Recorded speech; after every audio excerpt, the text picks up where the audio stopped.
everyone hear me okay? Yeah?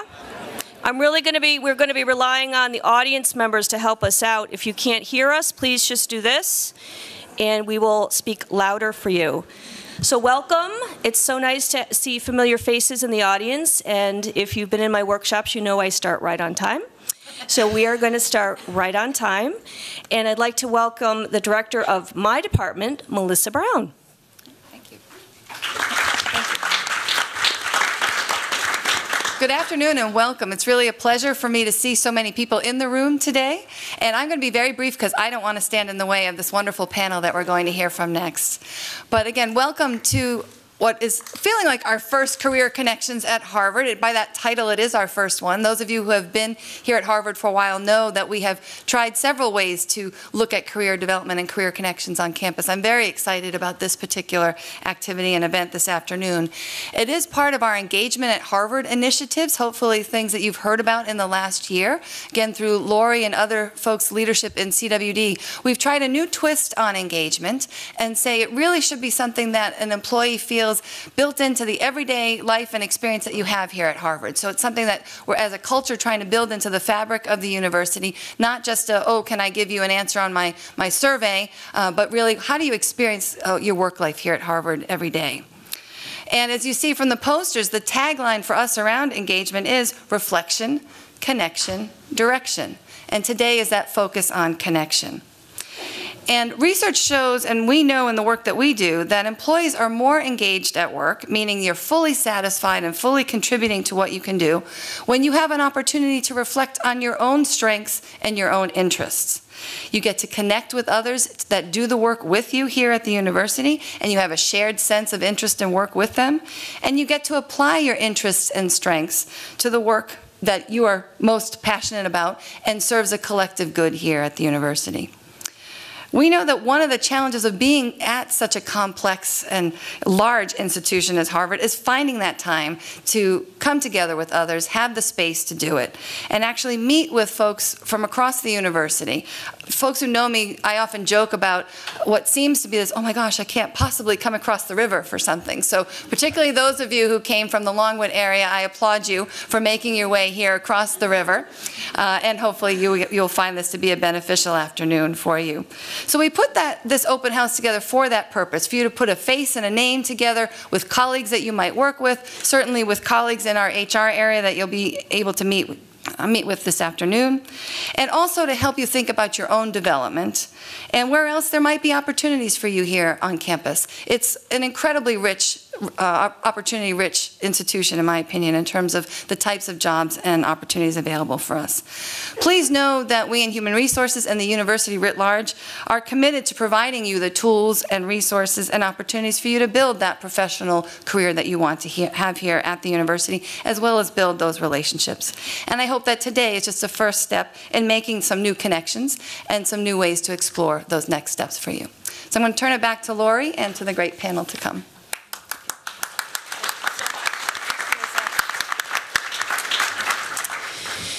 So we believe at the Center for Workplace Development at Harvard that career development is about creating your own future. So I put together this group of panelists because I know they have done that very thing. They have created their own career development future, and I wanted them to share with you how they've gone about it. How did they do it? What's worked for them? How do they view career development? What's their own philosophy? So I'm going to ask them some questions, and hopefully there'll be an opportunity for you to ask any questions of them. And I believe most of them are available to stay for our open house. So if you want to ask your question to them directly, I believe they're all going to be available. But I'd like to welcome Myra and Monica and John and Sarah. And I'm going to ask them to just take a few moments now to briefly introduce themselves, where they're currently working, their title, how long they've been in their position, things you kind of like to know basically about a person when you're meeting them for the first time.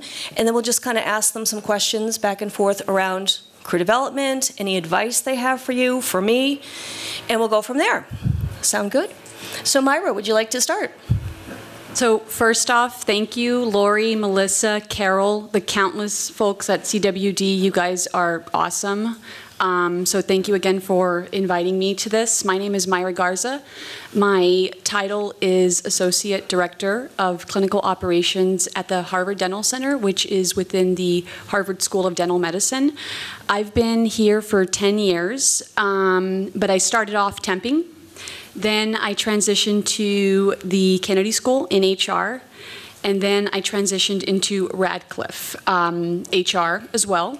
And with the support of managers and different mentors and classes that I've taken at CWD, Extension School, committees that I've been involved in, and I feel that I was able to further advance my career with the help of all these people and resources that I took advantage of. When I was at Radcliffe, I was very immersed in HR, and I thought that that would be my career path forever. But something inside me told me, don't you want to feel what it's like to be on the other side as a manager? Instead of just advising management and staff, wouldn't you like to feel what it's like on the other side? And I did. I'm very empirical. I like to do things like that, live my life like that. And so I applied to a clinical job, and I didn't really have the background, but I met a wonderful future boss who saw things in me that she really needed for the organization, as opposed to the obvious clinical requirements. And I contemplated whether or not to leap from HR into another career, and so I decided I was going to go for it, and the rest is history. So I've been at the Harvard School of Dental Medicine for 3 years, and I'm a manager of 8 direct reports, and I have 24 indirect reports. So I want to be able to give some time to the other panelists as well. So Thanks, Myra. Monica. Thank you for inviting me to join this amazing group of people here, and thank you all for attending. My name is Monica Tesoriero. I am the manager of overseas financial operations and faculty grants at the David Rockefeller Center for Latin American Studies. My career at Harvard started years ago, about 10 years, 15 years ago. I was a cashier at HBS, and I worked there for 5 years. During that time, I was thinking of what's the future holds for me. I certainly didn't want to be a cashier for the rest of my life, and with the help of the Bridge program, I was able to get an internship at the Office of the Assistant to the President here at Harvard, and that was really a great opportunity, and I was lucky and very fortunate to be surrounded by people who believed in me more than I believed in myself. Back then, I knew I wanted to do things, but I really didn't have a clear path or a clear goal, and I didn't really know back then how much I could give to an organization. After my internship, and again, through the Bridge program, I learned about a position. I applied to different jobs at Harvard, but I learned about a position at the David Rockefeller Center. I applied, went through the interview process, and got hired as office and events assistant. I've been there for 9 years, and I have been very fortunate to work on different capacities. I was events coordinator, financial associate, and more recently, my current title. My time at the center has been amazing, and this process of career development has just been an amazing, hard, difficult, but also amazing. I've been fortunate to have people who believed in me, people who supported me, people who were willing to mentor me and advise me. So career development for me has been personal, has been being driven, working hard, but also just trusting in people and just asking questions and always just chasing dreams and opportunities. So that's my story. Thank you. Thank you. John. Hello, my name is John Vell, and I'm under HUIT. My current position is a collaboration specialist, and basically I started at Harvard about 5 years ago. I started off on the service desk, and I remember during my interview, the person that interviewed me asked, do I really want this job because I was overqualified? But I said yes anyways. I wanted to get in, I wanted to move up, I knew I had the skills, and over the years, I started as a service desk technician, moved up to a team lead. From there, I worked about a year, and then I was able to move up to accounts and access management. About 6 months to a year after that, I was promoted to lead. After that, worked about a year, and then now I'm at collaboration specialist on the unified communications, and I've been there for about 4 months, 5 months. The whole process for me has always been, how can I be better? How can I advance my career? I started here at the service desk. That's not what I really wanted, but it was my way in. So I took that and I ran with it. I had a lot of support from managers, different teams, different projects I've worked on, so a lot of people knew who I was. My current position was actually a different department that I've worked with, and they noticed me, and the opportunity came along where I could advance my career, and I took it. And that's how I ended up here. Thank you, John. Sarah? Hi, everyone. My name is Sarah Wilkinson. I'm the Director of Human Resources here at the Graduate School of Design. So welcome, everyone, to our space. And as I reflected back this morning on how to introduce myself and talk about my career, I realized that 17 years ago, this week probably, in this very room, the very first Harvard Career Fair, that was how what was called the Career Forum, was held. I came, I saw an ad in the Boston Globe, paper, not even online at that time, and I came to the Career Forum, met Mary Reynolds from the Department of Organismic and Evolutionary Biology. She was looking for an HR assistant. I actually didn't know what HR was, really, but it sounded like a great opportunity. She interviewed me on the spot, and a few weeks later I started, and here I am today as Director of HR for the Graduate School of Design, and it's been a pretty amazing 17 years, given that I didn't know what I was getting into. Great. Thanks, panelists. So the purpose of our open house event today is to make connections, to have the opportunity to come together with different members of the Harvard group, to put faces to schools and faces to names. So, and I know many of you in the audience don't like networking, so bravo for being here. So I'd love to ask any one of my panelists who want to talk about the role that networking or making relationships, connections, if you will, has played in your own career development. Anyone want to take that? Okay. Myra? And it's Myra. Do you want to take? No. Oh, okay. No, I'm happy to. Because this is something through my career I've said so many times to so many individuals who I've interviewed or met with or talked about career development. At Harvard, one of the keys to success is relationship building.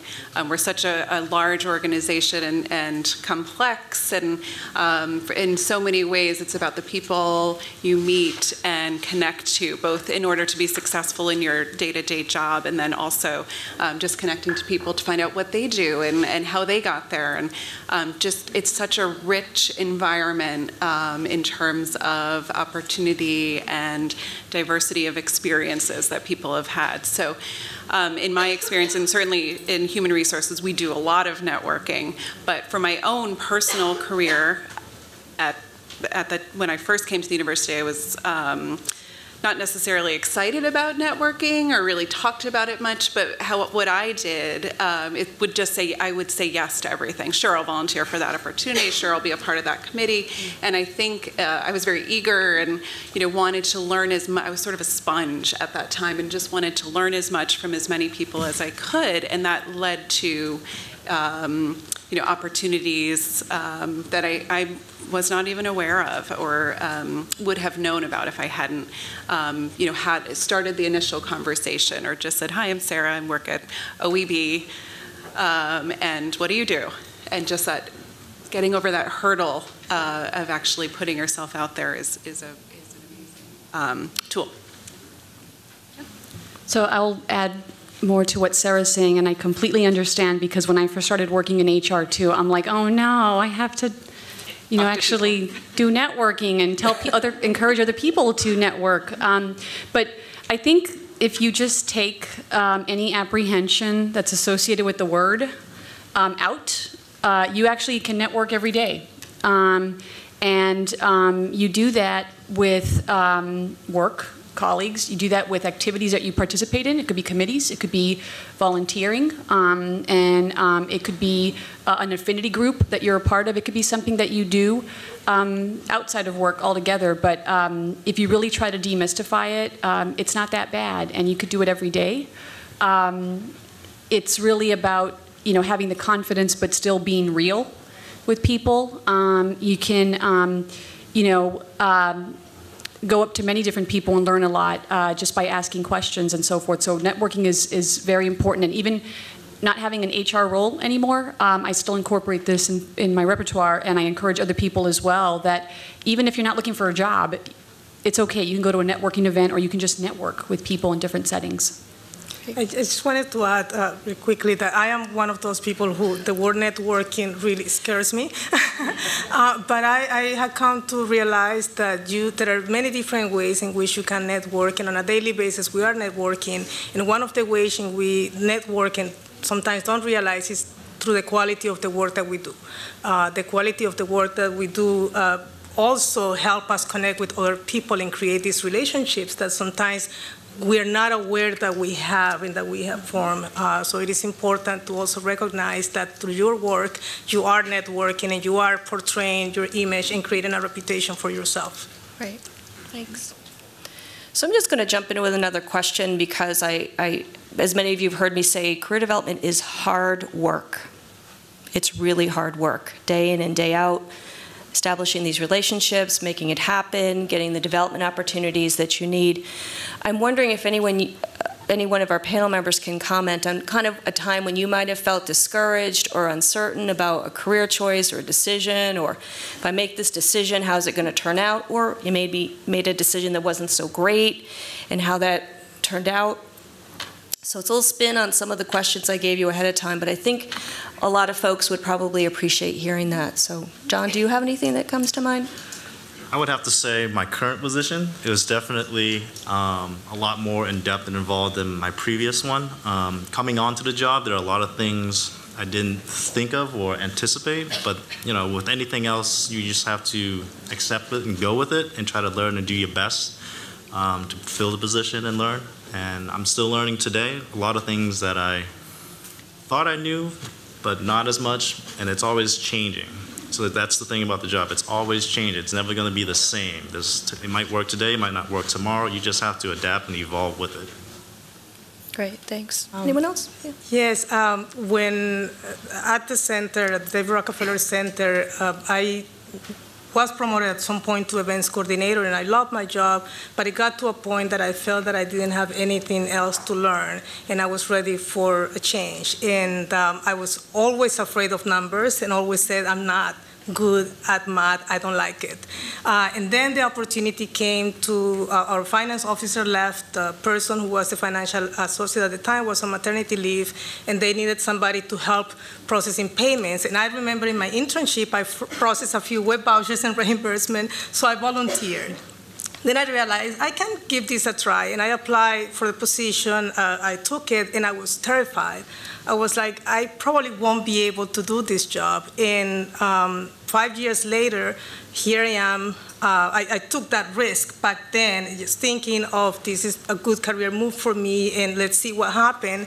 And 4 or 5 years later, I am now managing the finances for 3 offices overseas and several programs overseas. And I have gotten to a point where I was able to develop financial reports that the university doesn't have, but that work that connect the finances in the overseas offices and the offices here.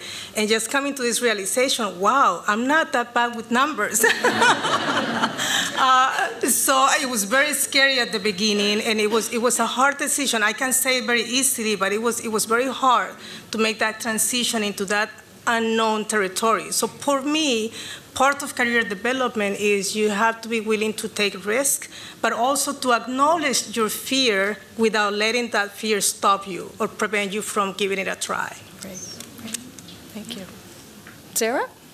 I think that this is something that we talk about in HR, but about career development doesn't necessarily mean always moving up. Sometimes it's across or outside of what your original career path was.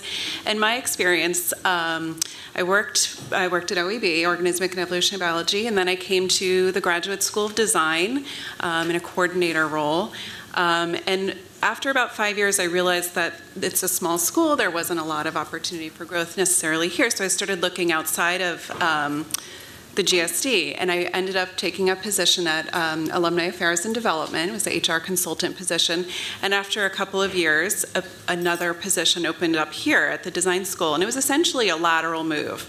And I realized that's the opportunity that I was not really aware of, that it was the right next step, but in retrospect, it absolutely was. It was a lateral move, but coming back to the small community, the type of environment that I really wanted to be part of, and for me at the time, it was a little bit of a managing my own ego, that this is okay, this isn't a step up, I can, but still feel good about the decision that I'm making. Again, in retrospect, it was a great career choice. I came back to the design school and was given some additional opportunities to develop in a way that I hadn't expected, and very glad that I did take that risk essentially. Great, thanks. Myra, I'm going to ask you, because now you are a manager. Congratulations. How do you approach coaching or helping or providing opportunities for the people that report to you now? Okay.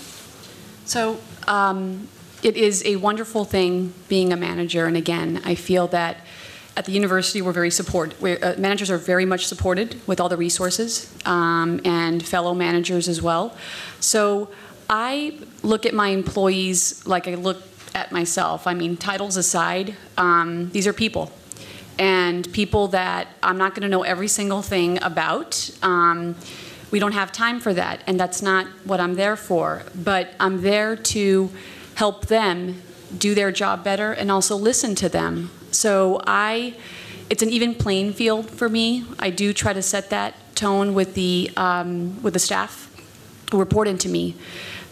In terms of the managers that report into me, I have to empower them to make decisions too. Sometimes I can't help myself. I admit I love details, and I'm like, oh, I really want it to go this way, please, But I have to let go because it's impossible. You can't do everything, and that's not good management to be micromanaging every single thing. Certain cases, of course, you're going to have to jump in, but you need to be able to empower people. You also need to be able to lift people up. That is so important. And, whatever your personal beliefs are, never lose faith in people, because we need each other. And that's what I try to tell my staff as well. So I learn a little bit about them, but I also know their strengths and weaknesses. And if I'm not sure, I try to find them and encourage them. So it's actually been a wonderful transition, I would say, in large part, thanks to my HR background, but I'm also very empirical, as I said before, and so I like to see things for myself, and if they don't work, then I try something else. Great, thanks. So I would like to ask each of you to think about your best advice that you would give any of our attendees today with regard to making connections, thinking about your direction, where you want to go, and the career development process. So that's a big question, but anyone want to jump in? Since I'm closer to the mic already, I'll just go ahead and jump in. So my advice is the word partnership in all senses. So number one, partner with your boss. I know that in itself sometimes causes some apprehension, but you don't know unless you go there, and that person may be able to help you. If you're not comfortable going to your boss, there are plenty of other resources you can go to, including other managers, other HR people. But it's really important, at least for me, it has been, and I credit all my bosses that I've had here. I've had 11, and that includes the indirect supervisors that I've had. So that's key. Partnering with HR is key. And I don't just say that because I used to be in that office, but it is absolutely essential. HR is not a scary place. HR is awesome. HR can do a lot for you. So I true. highly recommend, as Sarah agrees, I highly recommend you partner with HR because there's a whole other side there, and that's what this group of people are here to do. This is their career. The other thing is partner with different associations, diversity groups, affinity groups, volunteering. I volunteer with the Harvard museums, the Peabody Museum specifically. That's been a wonderful experience for me. It has nothing to do with my job, if I break it down, but that's really important. So if you really think about it, just partnering is so key. That would be my advice for anybody looking at career development, looking for a career change, even if it's lateral move. That's a great avenue as well. I've done it myself too. So. Great, thanks. Monica? My advice is that career development, I feel, is something so personal and it's so unique for each person. It's the formula that worked for me doesn't necessarily have to work for somebody else, but I think it's important to begin by doing a self-evaluation and self-assessment of your skills and your goals. What are your interests? And going from there, just trying to reach out to people, look for mentors. There are a lot of people out there who are willing to mentor somebody and who will be just very happy to have an opportunity to help somebody make a change in their lives. And I have been very fortunate to find mentors who help me both at work and also when I was going to school.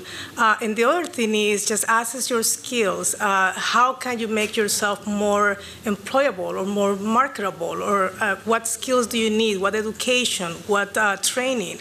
The university offers, CDW offers a lot of training. We have the extension school. I got my bachelor's degree last year, and it was an amazing journey. It wasn't about just getting the degree. It was the 7 year that it took me. It was an amazing journey. I learned a lot at the academic level, but also about myself. So that is a great opportunity to be able to go to school almost for free. It's an amazing opportunity, and it will really is an investment in yourself and your future. Nobody can take that degree or those degrees away from you. So, and wherever you go. So Harvard is investing in your education, but you can take it with you wherever you go. Thank you. I think my best advice would have to be definitely DCE. That's something that we all can take advantage of. It's almost next to nothing. It's definitely on my path. I've set my goals really, really high, and I continuously every day reevaluate myself from day to day. What have I done today? What are the projects I can be part of? How can I do this better? And just having that continuous, reevaluation every day. Let your work show everyone what you're about. Also let your work pave the way to your next job or next career. And that's how I've always viewed it for myself, and that's what's always worked for me. Thanks, Joe. Great. I want to write all of these down myself to remember to tell people who come into my office to talk about this. I thought about this a little bit before, and my initial thought was to say that you are the driver. You manage your career, you manage your life, you are the driver of your career development. But in more practical, sort of day-to-day, what can you do? I was thinking, there's that adage, dress for the job that you want. I'm thinking, look at a job. Look at the job description of the job you want. Look at the skills that are needed. And think about, how do you get there? What would you need in order to get there? If you're lucky enough to know what you want to be when you grow up, and that could be at 18 and that could be at 42, whatever age you are. If you know there's a specific path that you want to follow, find that goal and look at what it takes to get there, and then find the mentors, find the classes, find the courses, the opportunities to develop those skills. Thank you. Thanks, everyone. So I'm conscious of time. I think we could squeeze in one or two quick questions if anyone has one. And as I said, I think our panel members are going to be available if you'd rather just talk with them one-on-one at 12:30. Does anyone have a question we want to put out there? Yes, nice and loud. And Myra, you mentioned mentors. What would be your advice as to how to best see them? So a mentor doesn't have to be your immediate boss or somebody in your office. It could be, just as Sarah mentioned, somebody who maybe has the title, the ideal job. that you would like one day, you want to seek someone like that out. That could be very invaluable to you. It's obviously going to have to be your own experience. You're going to have to do your own driving, but that's what I would do. And I would, a part of it is just basic asking around. What's word on the street? Who does this? Who does that? And again, I say that probably the easiest office that can point you in the right direction in case maybe your immediate boss or someone else in your office does not have that title that you would like one day, go to HR.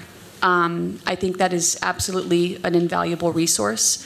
So, and mentors could be also in other community activities that you're involved in, other organizations. So they're all around us. They really are. But that would be my advice, is to look for somebody who has the title that you would like one day, or maybe you heard about their story and you want to follow up with them yourself. So, okay, thanks.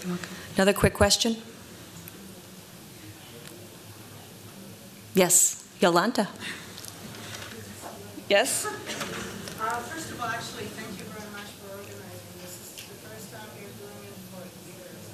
That's awesome. My question would be about jumping from support staff to managerial level. I think a lot of people are not quite sure how to approach that. They feel they don't have the skills, because how can you be a manager if you've never managed anybody? So what would you suggest? So the jump from support staff to How do you convince becoming a manager? Yeah. to be a manager if you've never managed? Yeah. Quick soundbite on that. Yeah. Well, I think that we tend to associate managers with managing people, and it doesn't necessarily have to be the case. I manage interns at the center. I don't manage a staff person, but I manage the finances for 3 offices overseas, and I manage about 20 faculty grants per year from faculty from the different schools at Harvard. So there's a lot that I manage, and I don't manage people. And I sort of transitioned into this position. I was slowly taking on more responsibility. Then I was making decisions. Then when I was implementing changes. So I feel that the word manager seems to just tend to be connected to managing people. It doesn't necessarily have to be the case. So you can look for opportunities of being a manager or learning to be a manager, not necessarily of people, but also of different areas, and then transition into managing people if that's what you're interested in. So I feel that it can be a slow process. It doesn't necessarily mean I went and got trained to be a manager, and I can, because not every manager is a good or effective manager. So that's also important to keep in mind. And many offices at the university will utilize temps for the summer, or let's say during certain periods where it is feasible. And also, some departments have student groups, so someone has to be in charge of the students for different activities and so forth. So that is managing people. So if you're thinking of just, like Monica said, jumping from managing projects, how do you manage people? Utilizing those opportunities, of course, if it's afforded to you. But other than that, a lot of it is driving yourself. If you really want to be a manager, then start to get the resume together, start to look at job descriptions, and start to apply to certain jobs if you really feel like you don't have that opportunity within your current department or area. So, but if you look at it like that, managing projects, managing temporary employees or student employees, then you can kind of piece it together a little bit more easily, that it's possible that you can one day manage people. But we all manage people in our personal lives anyway. So if you look at it like that, you have to manage your budget, you have to manage your family. So I'm really, telling you the truth from my experience. A lot of it is the same in principle. So if that's something that you really want to do, then you want to make sure that you're talking to people, you're doing your legwork to try to get yourself there. So. Well said. Thank you. I think that's a perfect closing note. So thank you very much, Myra. So I do want to mention that this is being video recorded, so with the permission of all our panel members. So it's going to be available, we hope, to show other people who were not able to attend here today. So be on the lookout for snippets of this possibly on Harvey, that's our hope, but we wanted to have it available for people. So I want to thank our panel members for taking the time out to share your stories with us, how you're creating your own future around career development. It's a very busy time for every single one of us in this room, but it's particularly for some of you who are, John, dealing with all kinds of IT stuff, and I really appreciate all of your time in coming today. And we do want to remind you that something really exciting is about to happen when we pull back this curtain. And that is, my colleagues from around Harvard University are here to talk with you. So we hope you take the advantage that we've all talked about and chat with them, make some connections. We do have an evaluation we would love you to fill out on your way out the door with a little lovely parting clip, a little plastic clip that keeps all of your papers together. And we have folders also if you want a folder to take to collect some papers. Thanks again, everybody. Round of applause.